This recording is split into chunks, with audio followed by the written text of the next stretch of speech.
ধর্ষণ একটি জঘন্য অপরাধ যা বিশ্বব্যাপী বিভিন্ন দেশে ভিন্ন মাত্রায় সংঘটিত হয়। উপলব্ধ তথ্য অনুযায়ী 2019 সালে ধর্ষণের হার বিবেচনায় শীর্ষ 10 দেশের তালিকা নিম্নরূপ। 1. দক্ষিণ আফ্রিকা।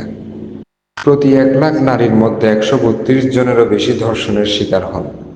দক্ষিণ আফ্রিকার মেডিকেল রিসার্চ কাউন্সিলের জরিপ অনুযায়ী প্রতি 4 জন পুরুষের মধ্যে একজন ধর্ষণ করে তা স্বীকার করেন। বোটসোয়ানা। প্রতি 1 লাখ নারীর মধ্যে 93 জন ধর্ষণের শিকার হন। 3. লেসোথো। প্রতি 1 লাখ নারীর মধ্যে 83 জন ধর্ষণের শিকার হন। 4. সোয়াজিল্যান্ড।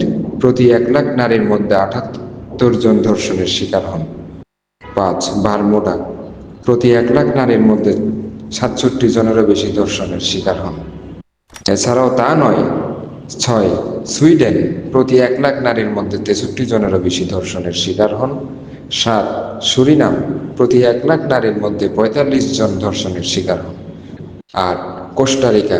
প্রতি 1 লাখ মানুষের মধ্যে 37 জন ধর্ষণের শিকার হন। 9. নিকারাগুয়া। প্রতি 1 লাখ মানুষের মধ্যে 32 জন ধর্ষণের শিকার হন। 10. গ্রেনাডা। প্রতি 1 লাখ নারীর মধ্যে 31 জন ধর্ষণের শিকার হন। বাংলাদেশ এই তালিকায় 40তম স্থানে রয়েছে, যেখানে প্রতি 1 লাখ নারীর মধ্যে প্রায় 10 জন নারী ধর্ষণের শিকার হন।